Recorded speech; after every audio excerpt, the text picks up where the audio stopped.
Bienvenue dans Didascalia, ton émission d'enseignement biblique.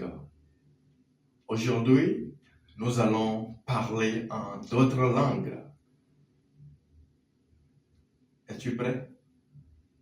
Es-tu prête, bien-aimé? As-tu bien compris ce qu'est le parler en langue? C'est bien fait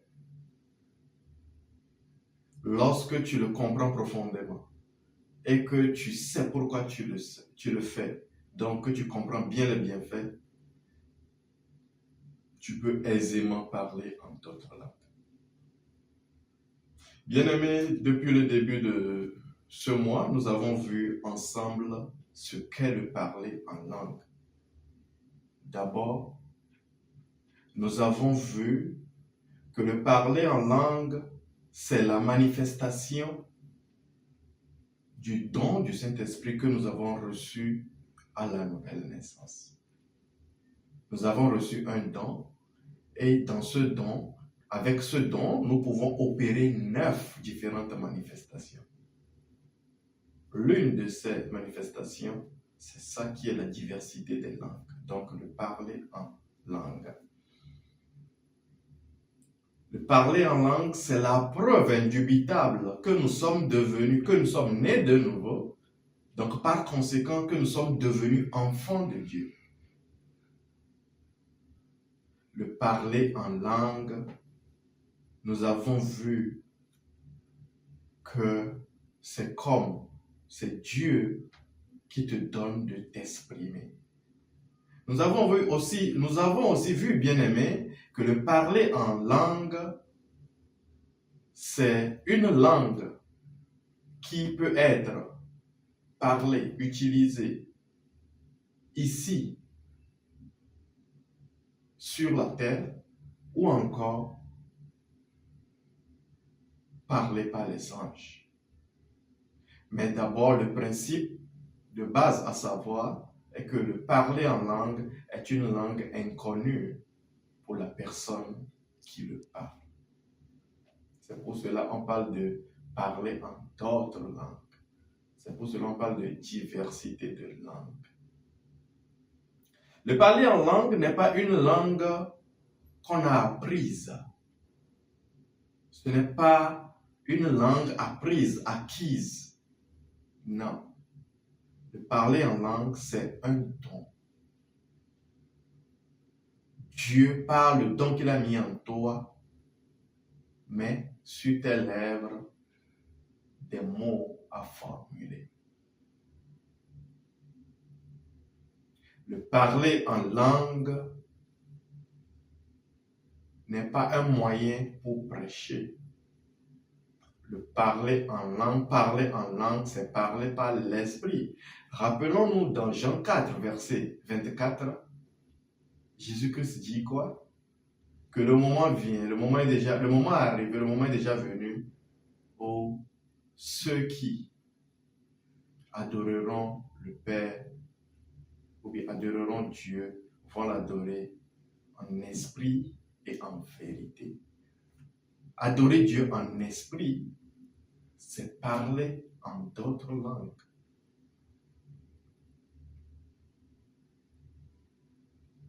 Donc c'est très important de savoir que la langue que l'on va parler est une langue d'abord que l'on ne comprend pas. Donc, lorsque nous nous apprêtons à parler en langue, nous devons savoir que ce qui va sortir de notre bouche, c'est quelque chose que nous ne connaissions pas.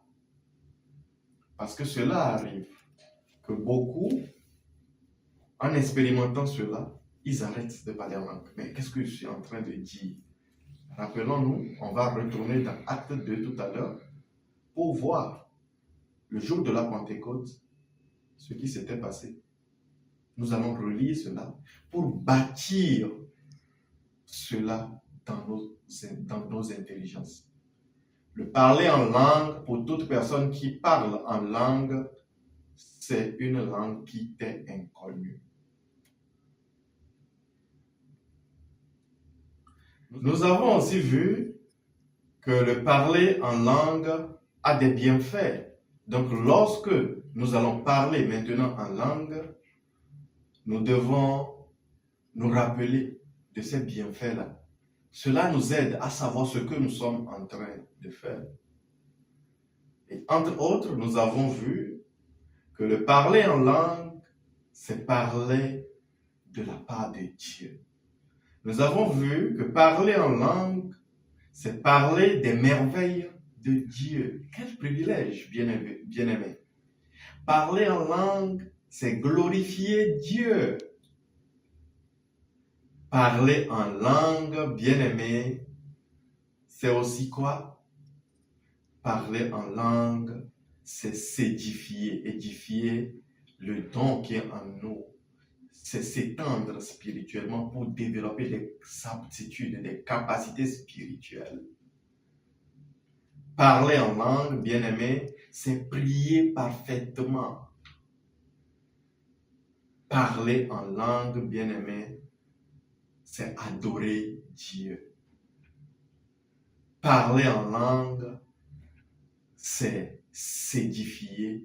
Parler en langue, c'est dire des mystères. Parler en langue, c'est communiquer directement avec Papa Céleste. Et avec la petite expérience que j'aimerais partager avec vous, le parler en langue, bien-aimé, accélère les ossements. Lorsque quelqu'un est souffrant, parle beaucoup en langue, en étant fixé sur la guérison du croyant. Le résultat est très efficace. Le parler en langue est comme un amplificateur. Le parler en langue est très puissant, bien-aimé. Le parler en langue vient de Dieu.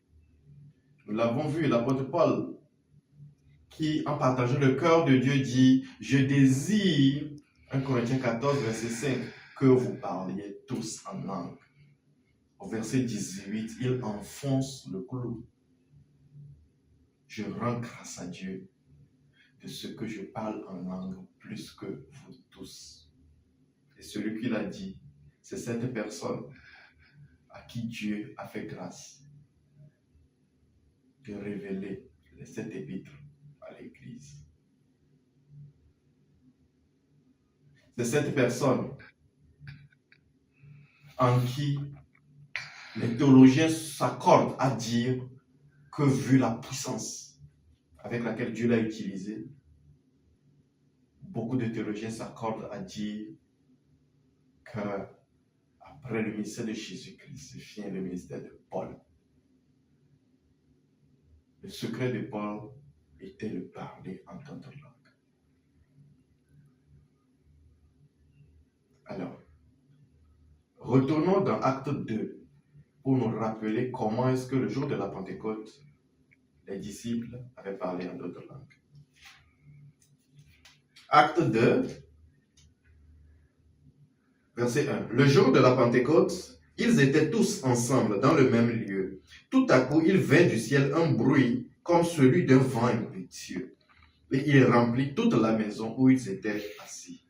Verset 3. Des langues semblables à des langues de feu leur apparurent, séparées les unes des autres, et se posèrent sur chacun d'eux. Verset 4. Et ils furent tous remplis du Saint-Esprit et se mirent à parler en d'autres langues, selon que l'Esprit leur donnait de s'exprimer. Ils sont quoi? Ils sont remplis du Saint-Esprit. Nous sommes d'abord remplis du Saint-Esprit et ce Saint-Esprit qui nous remplit déborde et nous parlons en d'autres langues. Lorsque nous recevons, nous acceptons Jésus-Christ, nous recevons en même temps le package qui est le don du Saint-Esprit. Mais il faut l'extérioriser. Et pour l'extérioriser, le fait de parler en langue, c'est la preuve que l'on est rempli du Saint-Esprit. Et l'autre chose que j'aimerais que nous gardions ici, c'est que la Bible dit, ils se mirent à parler en d'autres langues selon que l'Esprit leur donnait de s'exprimer. C'est très capital de comprendre que c'est Dieu qui te donne les mots à l'instant. Toi, ton travail est de formuler ces mots-là sur tes lèvres. De parler en langue demande de la croyance. Le parler en langue est disponible. L'effusion du Saint-Esprit est arrivée le jour de la Pentecôte et c'est disponible jusqu'aujourd'hui. Lorsqu'on le croit, on le manifeste. Parce que je veux parler en d'autres langues, qu'est-ce que je fais? J'ouvre ma bouche. Je veux parler en d'autres langues. La première chose est d'ouvrir sa bouche parce qu'on veut parler, n'est-ce pas? Et lorsque on veut parler, qu'est-ce qu'on fait? On ouvre la bouche, on active ses cordes vocales. Et on active ses cordes vocales et on est prêt à parler. C'est à ce moment précis qu'on est prêt à parler que Dieu te donne les mots. Ça peut être ta, ta, ta. Ça peut être be, be, be. Dieu donne comme il le veut. Le plus important, c'est lorsque Dieu te le donne, tu le sortes et que tu saches que c'est de la part de Dieu. Aimez-vous mes exhortations? Voulez-vous des exhortations qui vous expliquent en profondeur la parole de Dieu au point de la comprendre et de la mettre en pratique? Au point de quitter une vie remplie de doutes, d'incertitudes, de craintes, d'inquiétudes à une vie stable, de paix, de gaieté, d'abondance et de puissance? Bien-aimés, si vous êtes intéressés, je suis très béni de partager avec vous cette nouvelle, la sortie prochaine de mon livre, les 7 épîtres en profondeur pour les assoiffés. Vous allez aimer cela. Soyez prêts